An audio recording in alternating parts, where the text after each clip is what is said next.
show at the nextgenusa.com. Obviously, we're sensorless TV with my normal hosts. I got Steamboat Willie here from an undisclosed location in California, and Mighty Mike, our sheriff, from an undisclosed location in the U.S. How are you guys doing tonight? Living the dream. Hey, I like that. That should be our catchphrase for whatever we do. We're always living the dream. That's it. So, hey, there's a lot to talk about. I don't even know I where may to have start. to reboot here. You there, Mikey? Yeah, but I just may have to reboot. No worries. Might be acting up. Okay. So there's a lot I'll to talk reboot about. I don't know where and we come can back. start. We can start with cocaine. Want to start with cocaine tonight? A little bag. Um, people get carried away with that issue. I find it hilarious. Obviously, I'm not a Biden fan or a Hunter Biden fan, father or son team, but I find it difficult to believe that that's Hunter Biden's doing. You know what I mean? I think that's something that somebody else did, and it just makes for good news, right? Well, you're right about that, and I don't think it has anything to do with Hunter Biden at all. But I do think it has to do with the culture of the Biden administration. So wherever there's a Biden, somehow you can find cocaine. That's all I'm saying. Well, that's not far from the truth, right? I mean, we know that Hunter has some habits out there that aren't very. It doesn't look well on the family or Hunter for that reason, right? So it's difficult to see all this happening, but it goes back to what we've all talked about from the get-go. Both sides just keep throwing shit against the wall and hope something sticks on either party, right? Well, this is true. Like father, like son. Well, like father used to be, because I don't think father can do much anymore. Yeah, maybe it's his. Well, we need to be careful. We need to be careful on our criticism, though, because we're all going to get there at one time or another. Yeah, but when I get done hoping my significant other, my wife tells me, enough, I'm going to lock you up in a bedroom. You don't need to be in public. You know what? And Allie tells me the same thing. And here's what I say to our wives. Tulsi style. Yeah. That's the way it should be. Absolutely. So have you guys seen the recent polls out there for president for the Republican side? I did. I just looked at them. What are your thoughts, Amazing. Mikey? Well, I saw Trump is still at 49. DeSantis was like at 16, and Vivek was at 10. Yep. Ahead of everybody else. Nikki Haley and Pence and Krispy Kreme Christie. Yeah. And to touch on that, DeSantis dropped 3 points in a month. From 19 to 16%. I still I think they're still hanging on in there because I think some of those people believe that they're going to eventually get Trump. And that's the only reason they're hanging in. Because if they had any common sense, they would drop out now. Well, Tony, you're not too far. Go ahead, Mike. I'm sorry. No, I was just agreeing with him on that. Yeah. And the thing is, let's face the facts. Look at the Republican field, for God's sake. Yeah. Okay. I know you're laughing, but look at the Republican field. These people are not running for president of the United States. Ron DeSantis, Nikki Haley, Asa Hutchinson, Vivek Ramaswamy. We can go down through the list. They're not running for president of the United States. They're running for a cabinet position or second place on the ticket as vice president under Donald Trump. And that is the way this Republican election is going to go in 2024. Do you believe, let's just go with that theory. Do you believe that Trump would select DeSantis as his VP? Absolutely not. Right. So Yeah. DeSantis can't be running for that. I'm not sure why he's running at this point, but it can't be for that because I don't think, first of all, Trump would choose him no matter what. And second of all, I don't think DeSantis would want to be the VP. Well, no, I don't think he would either. But here's the thing: he's making his bones now. So whatever happens in 2024, Ron DeSantis is young enough to run again down the road. Right. 2028. Let's look at that. But this is how presidential candidates make their bones. You've got to get your name out there, and name recognition in this day and age. The more you can put yourself out there, the more your name recognition is going to be. And so Ron DeSantis knows he's not going to be able to, unless Donald Trump says, no, I quit, Right. which is not Donald Trump's method of operation. No, Donald Trump never quits. So I don't know what to tell you. But Nikki Haley, and the other thing is, too, the reason Donald Trump wouldn't pick Ron DeSantis is because when Ron DeSantis was trying to win election as governor of Florida, it was Donald Trump that came to his rescue and put him over the top. And for him to run against, I don't think it's as brutal as we think it is. I think Ron DeSantis and Donald Trump know exactly what Ron DeSantis is doing. So, I mean, I tend to agree with you, but what I'm trying to figure out is why DeSantis would put himself in this position, right? I just told you because he.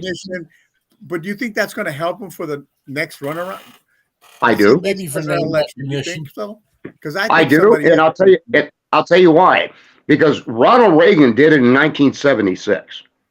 Ronald Reagan was going to run against Gerald Ford for the Republican nomination.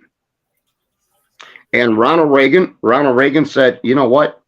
This is not the year. I will back off and support President Ford.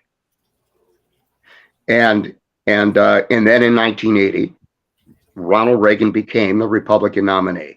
And as they say, the rest is history. So every politician has done this. Ronald Reagan did it. We can go down through the list of examples. So Ron DeSantis is not doing anything that is that is not the norm in partisan politics. Sure. Well, I think it's time for that guy Tony Rodriguez to run again because he got his name out there last time, and the next time might be a charm. I cannot repeat a rumor, but I will pray for the same thing, Mike Reichert. Oh, Tony? Did you hear the MSN news story tonight? No, I did not. About the cocaine? No, well, not tonight. When the first story came out, it was found in a working place in the West Wing. Right. Now, MSN is saying it was found near a parking spot where Carmela Harris parks. And this was reported on MSNBC. And so a few months back, I was telling Will, and I might have told you that they wanted to get rid of Carmela, bring Gavin Newsom in, and then if Biden resigns, Newsom would be the president unelected. Right. Which could happen. So I kind of see like if this is what's kind of the Democrats' game plan is, maybe that's part of it. And you know how I feel about that. I've said it for the last year and a half that Newsom is going to be involved in this election for president, one way or the other. It may be only a year or so, but he'll get his name on there, and he'll be 47 instead of 47 instead of 48. Well, I'll tell you, you both are accurate in your theory on this level. Is why would Gavin Newsom be spending money to take out ads against Ron DeSantis? Yeah.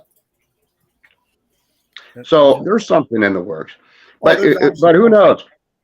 But who knows? and and and I really believe that he was trying to fix everything so that his aunt's daughter could be senator, but I don't think that's going to happen at this point. I think it's going to go to You're an talking election. about Alexandria Pelosi. Yes, Yeah, I think he's comfortable with the people that are running. We got for the Democrat side, we got Barbara Lee, Adam Shifty Schiff, and then Miss Porter that we all know, right? Right, Will. that's right.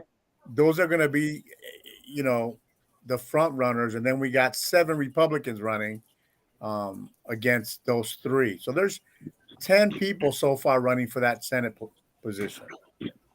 Well, you just to switch gears for a moment, you had the reason we're broadcasting on a Thursday, which I think you should start broadcasting on Thursdays because most of your events happen on a Wednesday. Yeah, they are. Yes, they are. And it wouldn't hurt to switch to, but you had you addressed a Republican group in Van Nuys last night, which is why you could. It's a very small group of influential people in the San Fernando Valley area. It's the California Republican Party of San Fernando. One of the other speakers was Denise Gary Pandal, who is running for Senate against Shifty Schiff and Eric Early. Very impressive woman. She's a scientist and a professor. She's been in politics most of her life. She's friends with our Speaker of the House. No balls. What's his name? I don't know. No balls. We'll just call him No Balls. Kevin McCarthy.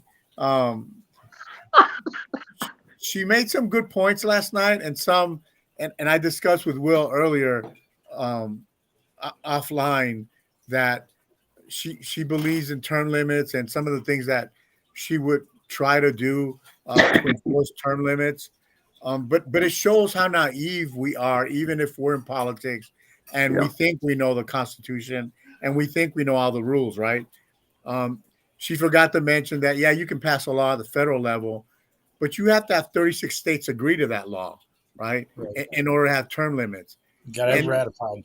You will never get 36 states to agree on anything, especially term limits, because the politicians in the House don't want to give up that position, right? They want to do start their career as a politician and end it as a politician with a nice pension at the end of the day, right? So they're not going to give that up so that we can feel comfortable about who we elect in office. So well, and Tony, you're absolutely right on the money, and I know Mike agrees with this too. These career politicians, they do not care about you or Mike or Al or me or our wives or our grandchildren or our children. They care about numero uno. Yeah. And that is why they take so much special interest money. And that is why they do the very things that the American people don't want done. I mean, look, we've got, you know what, I'm going to yield the floor to you, Tony, and then go ahead. Well, I'm going to go on a rant here just for a moment. Go ahead. Because I'm on your show and I don't piss off at least one Democrat. I have not done my job. Well, let me interject real quick. Go ahead. If you talk to these politicians and said term limits, you can serve 2 terms. You automatically, Right. and that's better than Tony and myself serving over 20 years in our jobs and making the money that we made. Yeah. That's right. And it's true because, and I don't know about law enforcement in the military, you don't get 100% retirement, right? You get a percentage on depending on how many years you serve. So Correct. If you don't serve 30 years, in my age group, you would only get 50%. Now the new generation gets even less than that, right? Because I know. They cut that down to, so you got a guy spending 25 years in the military and he's going to get maybe 40% or maybe 35% as a pension, right? And which is an absolute atrocity. and pay taxes on it, right? I know. Right. Makes no sense. So you're right, Mikey, about that. These clowns, and I'm going to use LA City Council because they're my favorite target. Miss Monica Rodriguez makes over 200,000 a year, and has a daily stipend of, I think it's $226. I'm sorry, per diem, not stipend, per diem, of Oh, gee. $226 a day, where somebody working as a law enforcement officer, they're making maybe 80, 90,000 a year, right? They don't get no daily stipend to do their thing, right? But she does, right? And yet we keep electing these disgusting human beings that we keep electing. When we were at the parade on July 4th, I was talking to a man who runs the Tahunga Little League Baseball group, right? And he was giving me a story about Monica Rodriguez, some of the things she's done for us in our district. And one of the things he mentioned is before she was elected, they were paying $1 to the city and the county to use the park for the little kids, for little boys and girls to play baseball. $1. That was what they got charged. As soon as she won, all of a sudden the fee went up to $4,000 a year, right? So when you think about things like that, is wait, that's a public park, and we're charging them to play. Right. Well, and here's the thing. First of all, I want to salute you for actually marching in that parade. When your new website rolls out, those pictures are going to be on a slideshow for sure, because I think you're probably the only person on this team that actually marched in the 4th of July parade. And on Instagram Reels when I get them. That's right. It was, it was a fun parade. Not because it was a 4th of July, but because the reaction of many of the people that were there was real positive. Right? Yeah, sure. It wasn't a boo fest, and it wasn't, calling you names. There was a few that did it. That's expected, but for the most part, everybody was very patriotic about the entire event, which is nice to see. Right? Yeah, it's nice to see people wearing red, white, and blue, cheering, saying "God bless the USA." Good to see, right? We don't get the only person that wasn't happy was probably the King of England.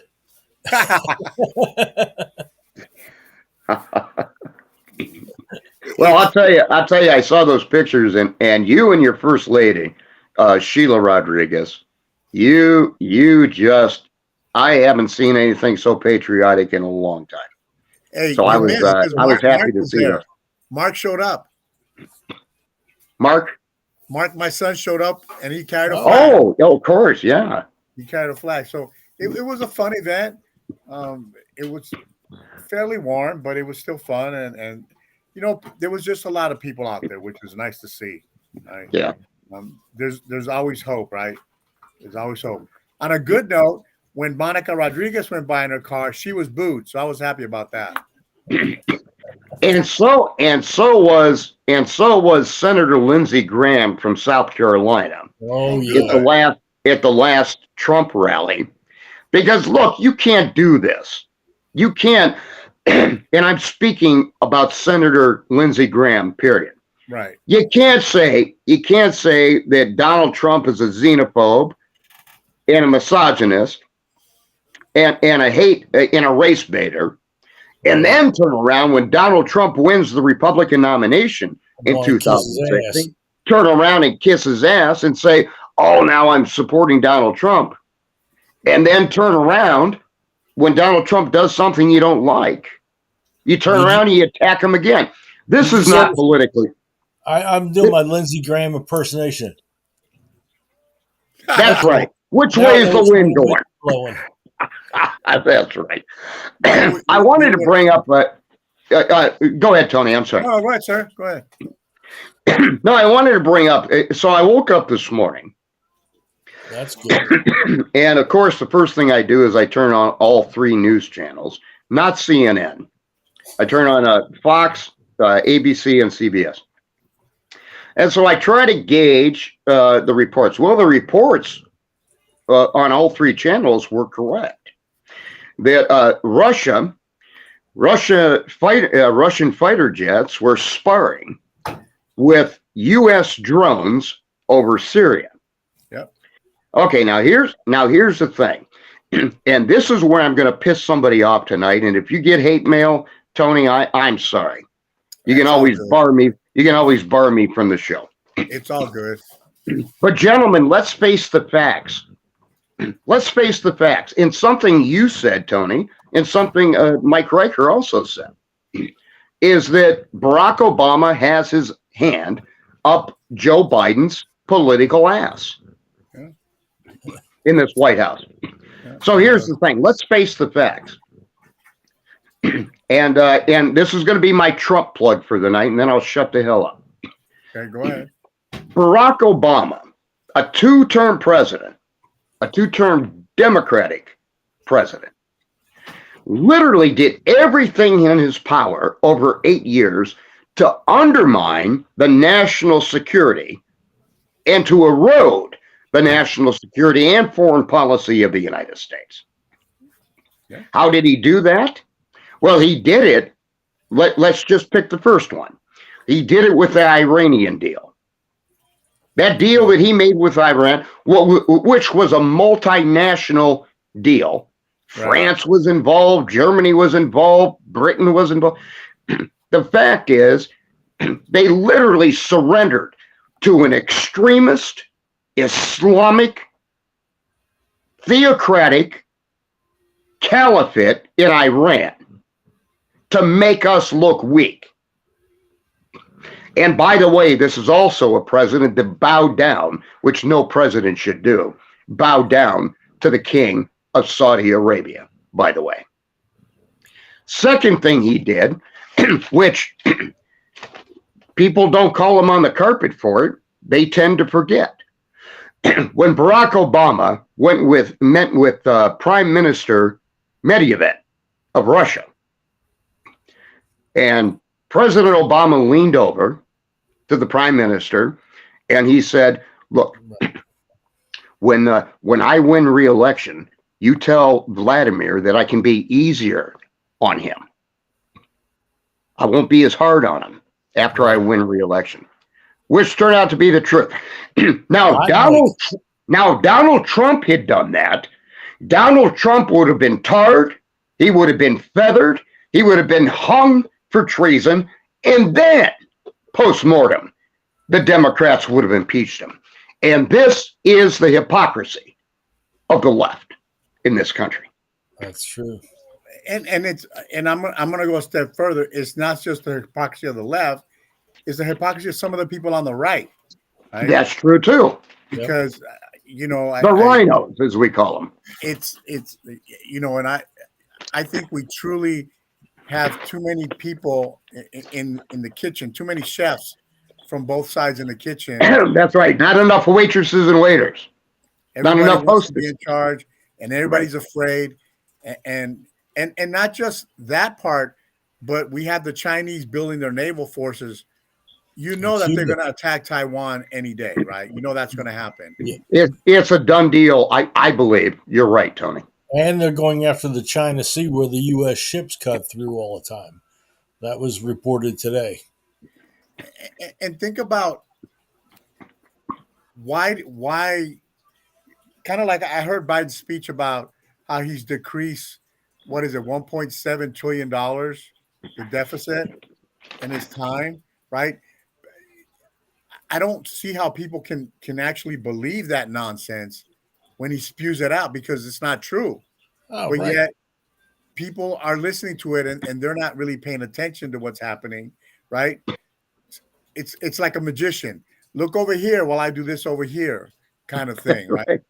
Sleight of hand, right? Exactly. And people are just buying into the nonsense instead of saying, wait a minute, what do you mean you decrease, deficit of 1.7? What did you really do?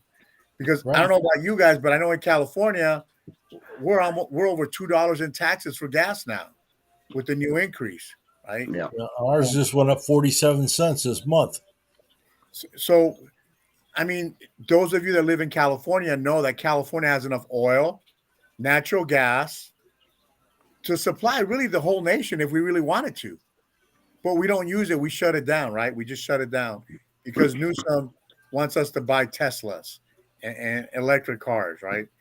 Well, But the power grid and won't that's a noble. Go ahead, Mike. I'm sorry. you say, but the power grid won't take care of them. That's why you have rolling blackouts. And what you just said about Newsom and the electric cars and solar panels and so forth. The thing is, it's a noble goal, but it's not the reality of our country. Not practical. No. It's just not practical. It's a common sense thing. You know, I'll tell you what. When you want the American people to go to, and you know, look, I have no problem with the technology, but it's got to get better. In the meantime, I guarantee you three things. You're not going to get Air Force One to run on electricity. That's going to take fossil fuels.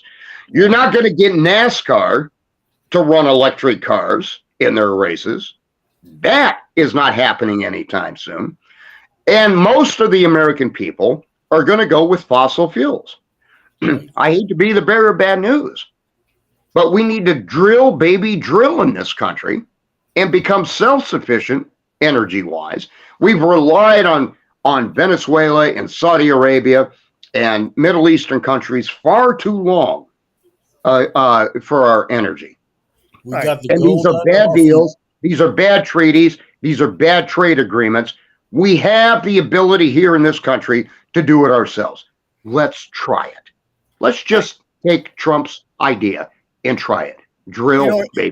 We keep, going over this fossil fuel and cleaning the environment and not leaving a carbon footprint.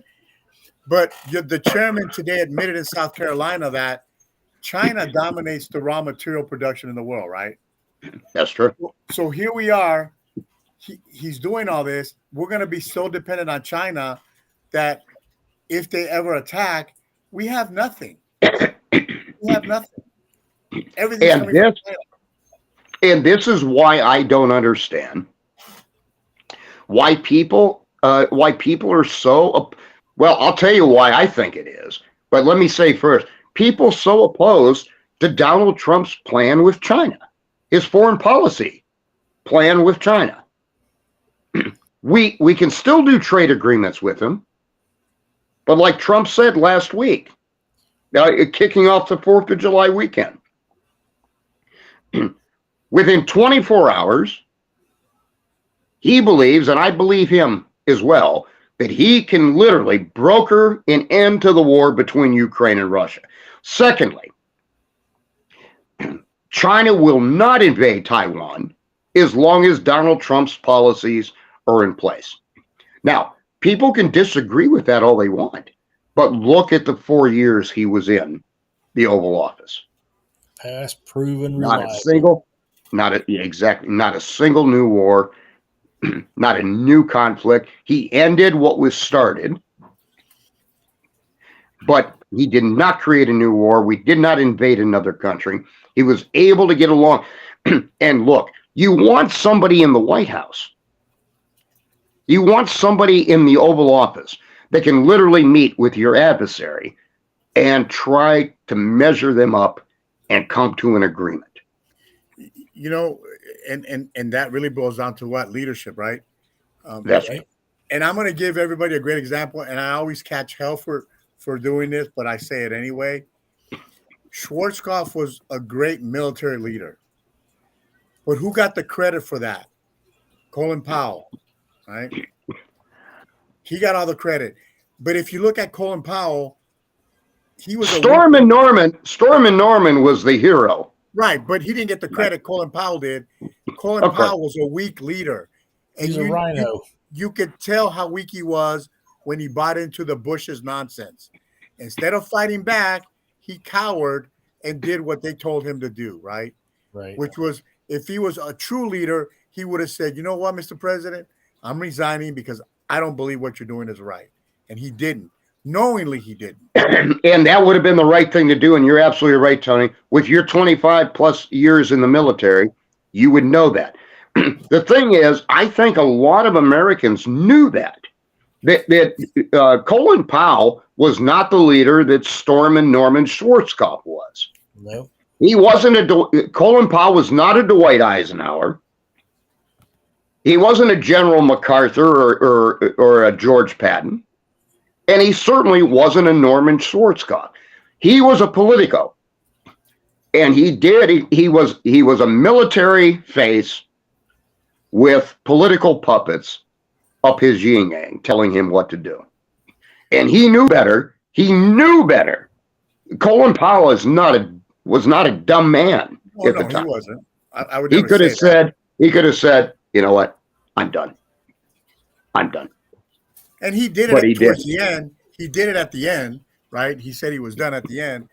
But to me, that leaves a sour taste in my mouth, because I expect that kind of military leader to be, guys, no, this is not correct. We cannot do this.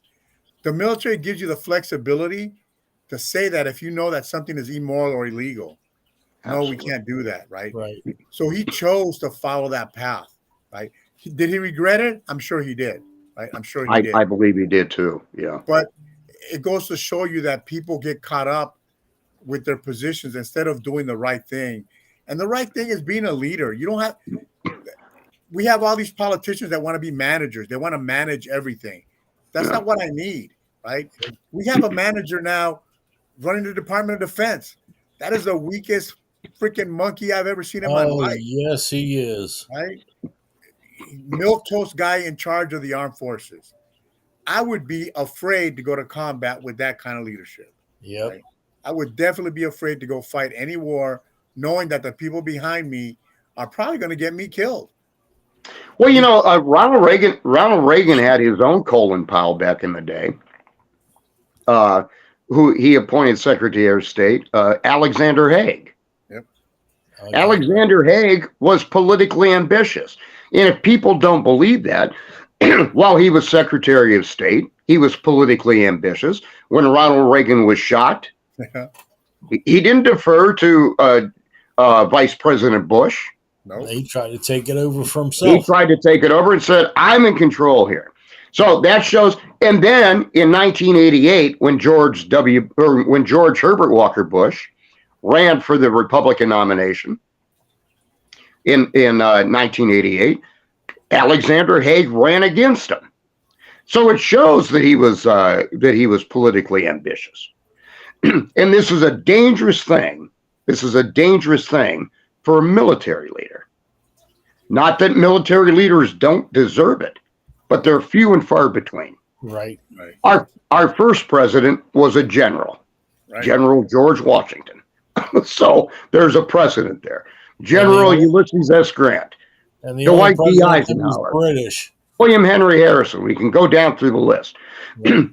But not because they were politically ambitious, but because they had the best plan for the country, right, at the time. Colin Powell could have been that man.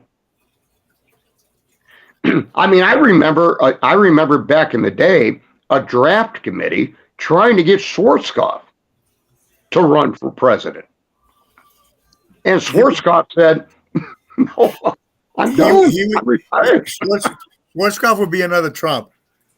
That's for sure. He would have been similar to Trump. That was his disposition.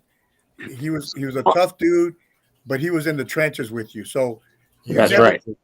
You know, a good leader is always in the trenches, right? Leads from the front. If a leader is sitting in the back in his office, right, then he's not leading. He's managing, right? We don't need any managers. That's in baseball. We don't need managers to run our country. No, but we still do need baseball. I'm a big baseball fan, so. But you know, you were just talking, Tony, about leadership, and you know, it reminds me seriously when you look at the state of the country, the state of the nation today. You look at the division and the polarization, and the biting back and forth between parties, the uniparties, as we say, because you would be surprised, Tony, how many people really don't understand the difference between Republicans and Democrats. Right. And there's a reason for that. Because there really is no difference when it comes down in the final analysis. They're all taking special interest money. They all want to be career politicians. It's all about me, and my campaign, and not about the American people. Now, here's a lesson that I'm going to leave you with, and I'm going to yield the floor to you and the gentleman from both of you, both gentlemen from But look, gentlemen, in the absence of real and true leadership, the American people will look at the country and what the politicians are saying. They'll look at it as a mirage. It's a huge mirage to a lot of the American people. And it's a mirage because they're so busy getting their kids off to school, working 1 or 2 jobs, maybe trying to find a job, even trying to keep a roof over their head and food on the table. But it is a mirage when these politicians speak. It's a mirage to the American people. And the American people will often drink the sand, thinking it is water. Or the Kool-Aid. Or the Kool-Aid. Not knowing the difference. Our job on the Tony Rodriguez Show is to make sure that whoever tunes into this show knows the difference between sand and water and Kool-Aid before they drink it, because they will drink the sand without true leadership. And I think a lot of times, and you're right, people are busy, right? But what I'm hoping for is they've got this massive attack on our kids, right? And maybe that'll wake up some of the parents to go out there and vote. I learned in the meeting yesterday that I think that 60% of registered Republicans don't vote in California. 60%. They don't even vote. What's their incentive, Tony?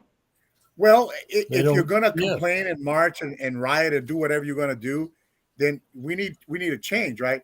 Whether the change is a Republican or a Democrat, at this point, I'm not interested in that. I'm interested in somebody that wants to do the right thing, wants to do the normal thing for the American people, because that's what matters at the end of the day, right? You can be a D and you can still be a good person, and you can be an R and be an asswipe, right? Yeah, absolutely. And that's what we have now. We have people that That's true. are afraid.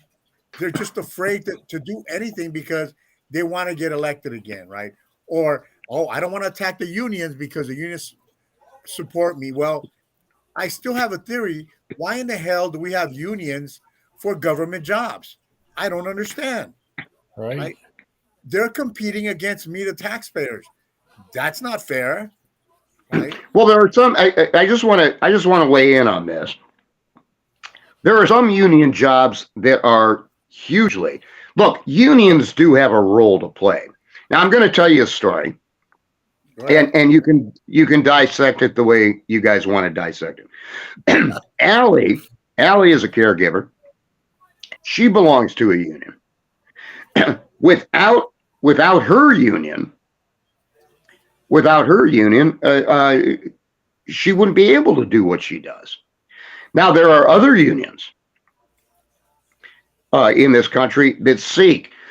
Look, let's go back to the Jimmy Hoffa era. Okay. Let's go back to the Teamsters. Okay, they started out well, but when those truck drivers retired, what happened to their pensions?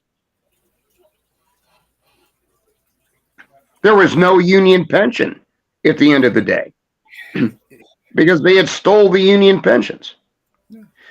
So unions are important because somebody has to represent the working men and women of this country. It's maybe in some cases I'll say yes, but I'm going to give you another example. So I know somebody who they're part of the Amtrak union, right? The railroad. who makes That's government regulated, right? who makes buku money, right? Yeah. For not doing shit, right? For not doing shit. He has a nice office and he deals So he's a with politician. certain complaints, and that's really about it. Making over 6 figures, right? Yeah. There's no reason for him to make that money for what he does. That's just my opinion. The LA Unified School District Teachers Union, right? They need to be disbanded. There's another one. Right? They need to be disbanded. Unions should not have any influence on what is taught in our schools. That is a parent's responsibility. Not at all. I agree. Right? And that's my problem with unions. I don't mind if you're a union and you don't work for the government, then that's fine. But if I'm paying for it, then I should have the right to say what goes on and not go on. And if somebody's getting abused and not getting their pension, then we have laws that we can enforce in those organizations. That's right. We don't have to keep, the labor laws in California are crazy. We don't need unions. We got enough laws to protect everybody, but we don't enforce them because it doesn't make us money, right? That's the problem. The unions need to make money because if we enforce our laws, we don't need unions, right? If we enforce our laws, we don't need extra laws about who can go to college, what color your skin is, what your sexuality is, but we don't do that. Well, it would help. It would help if we didn't change the laws all the time and we just enforced them and made them work. Look, I know people in the food service industry. Look, I'm wearing my daughter's T-shirt. I like that. Like father, like daughter. Oh crap! But she works hard at what she does in the food service industry, and they pass a law. They pass a law. This is why, and she doesn't belong to a union, right? But they pass a law saying that whatever tips that you get, when we give tips, we're telling that person thank you, right? Right. Okay, now the businesses are saying, no, you got to give that money to us and we have to report it. So if you want the money, you got to pay taxes on it. That's bullshit. I agree. How many times have you slipped a $5 or $10 bill tip to somebody that treated you just right? And they put it in their pocket and they said thank you. And that's what they should do. That's exactly what should be done. Cash. And these people that are doing this kind of work, they're working their ass off, sometimes 2-3 jobs, just to survive in California. And to do this, those people do deserve a union, and somebody should be fighting against that. And that is corporate greed and corporate greed on tap. And by the way, Donald Trump agrees. Believe it. And not just corporate greed, it's government greed, right? Because they can tax that money. Right? That's what it's about, right? It's about, just like the gas tax, they blew smoke up people's ass, and they really believe when Newsom said, oh, this is just to fix our roads. Well, I don't know what roads they're fixing in California. Right. It's not any of the roads that I travel in. Show me one. Show me one. I heard the national bird of California has now been changed to the traffic cone.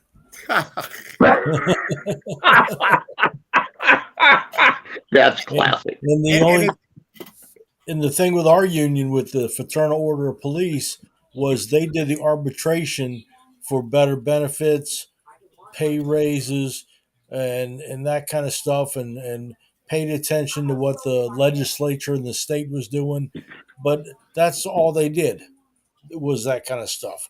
They didn't, it wasn't, nobody, those guys weren't making anything more than what the guy on the street would make. And if that's the case, I'm okay with that, right? But because of the work I do, I run across a lot of union shops, and I know what goes on behind closed doors, right? Right. Just like bidding for a project for the city or the state.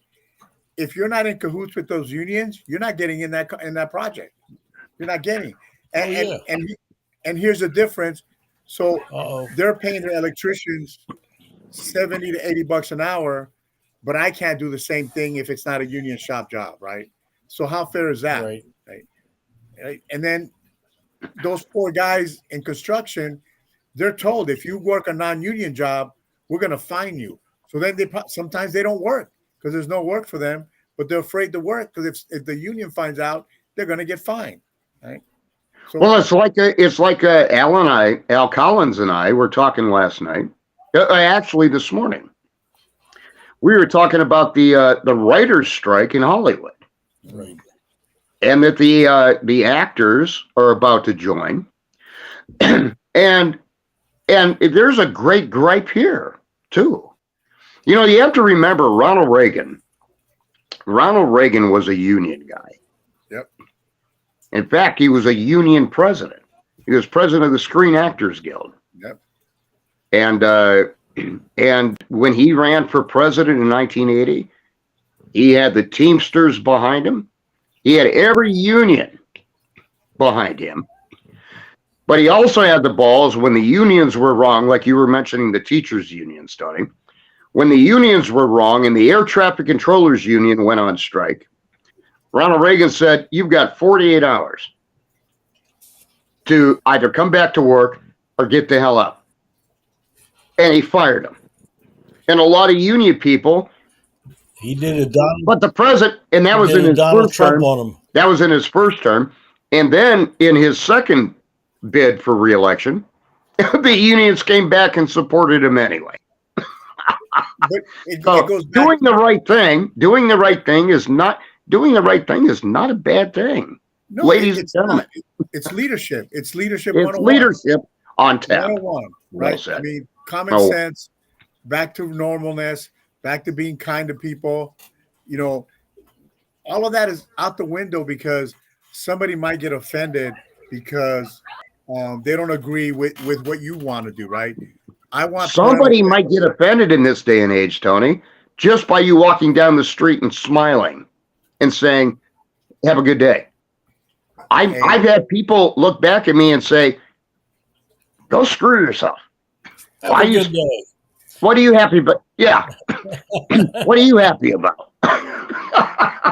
Well, I'm happy to be an American, no matter what the struggles are that we go through, no matter the challenges that our individual families face or we face together as a team. I would not want to be any place else to face those challenges than right here in the United States. Look, I've lived overseas. I've seen some horrible things that if they were to happen here, people would be crying, right? People don't know how good we really have it. Even in our worst days, how good we really have it. We really take it for granted. Well said, Tony. We don't do our due diligence to take care of each other because we don't like the car you drive. It's not electric, or you drive an 8-cylinder big truck. I don't like you. Or you pretend to be Hispanic, but you look like a white guy kind of thing. You know, nonsense, right? People don't like you for not because you did something to them, because they don't like the color of your car or the shirt you wear or all kinds of things. After the parade, I went to another event. It was a barbecue, and there was a young couple that I met last year during my election. And she came up to me and asked me a question. She goes, I saw the parade, but I didn't see the purple shirt. Right. You got it on tonight. She remembered that from a year and a half ago. Her and her That resonates. That resonates. Because I think we get so caught up on the D and the R and the color red and the blue that we forget what's important. Because I know we're about 11 minutes to the top of the hour, but I want to bring up, if you'll indulge me, I want to bring up Robert F. Kennedy Jr. just for a moment. Now here's a guy taking on. Now he is not the first Kennedy. He is not the first Kennedy to take on a Democratic incumbent president. Ted Kennedy did it. Yeah. And he gave Jimmy Carter a run for his money. And of course, Jimmy Carter lost that election to to Ronald Reagan. But but our Robert F. Kennedy Jr. He has raised $3 million in 3 days. That's $1 million a day. Think about that for a moment. So it goes to show how the Democratic Party is split. But he did an interview. Robert F. Kennedy did an interview, and I'll tell you, this is why I love Bobby Kennedy so much. He did an interview, and they were asking him, well, if you were elected president, who would your, for instance, who would your Secretary of State be? He said, well, I'm not going to get into that. I don't want to mention names, but I do like Tulsi Gabbard. The only name he mentioned in that interview is his Secretary of State. And so it just shows that Tulsi Gabbard resonates across party lines. Donald Trump loves her. Yep. Robert F. Kennedy Jr. loves her. Joe Biden hates her for obvious reasons. Nancy Pelosi hates her for obvious reasons. We can go down through the list of the she's a registered independent, by the way. What's that? She's a registered independent, by the way. That's right. She is, and so talking about a bipartisan voice for the United States, she's up for grabs. But the one thing, and I know people tend to be afraid of independence, but let me say this one thing about independence. They will always do the right thing at crunch time. Right. It's not about partisanship or party loyalty. And some great leaders cannot be shoved into a corner and told what to do. Tulsi Gabbard is one of them. Robert F. Kennedy Jr. is one of them. Donald Trump is one of them. And we have a few in Congress. Marjorie Taylor Greene is one of them. I think Joe Manchin at heart is one of them. Kyrsten Sinema, another one. We can go down through the list. The fact is, I'm sorry. Go ahead, Will. No, you go ahead. No. I think people get caught up with that, with the party nonsense, instead of realizing that what we need to do is what's best interest of the American people, not the party, the American people, and like family. And I got this from you when we first met. Government begins at the home, right? Like families, things got to be discussed. Can we do this? Can we afford to do this? What do we need to do to reinforce our wall? It's falling. Can we afford to fix the wall? Right? Things are talked about and conclusions are come up with that makes sense for the entire family, not a sibling or not the husband, not the wife, the entire family. And that's what we're missing. We're missing that boat where we're not thinking about what's in the best interest of the U.S. Should we give money to the Ukraine to fight that war? Hell no. We can use that money for other things. Do we need to do different things for homeless? Absolutely, right? A big pet peeve of mine is workers' comp costs in California. Why don't we go to Iowa and South Dakota and ask them, how do you keep your comp costs down, right? So that we can afford, so small businesses can afford to stay in business versus paying all this money we pay in California because of all the fraud that we allowed in California. I mean, I know that's the issue, but the government doesn't want to address that because it takes money away from the pockets, right? Well, they don't want to address it too because their hands are in our pockets. The special interest groups. Special interest groups, and we talked about it before. Tony, you are right on the money. I yield the floor to the gentleman from wherever. Undisclosed location. Undisclosed. It's just annoying to me that this country was built on small businesses, right? I'm not wrong about that, right? But yet we don't do anything to help the small business, right? We'll help Amazon, right? We'll help Tesla, right? And any other big company out there, but we don't want to help the small business who really runs the economy in the country. We can say, well, and maybe this is why we're old school. All of my grandparents, actually, I only have one grandparent still alive. She's 98 this year, I think. Wow. But these are grandparents who grew up during the Great Depression under Hoover. And then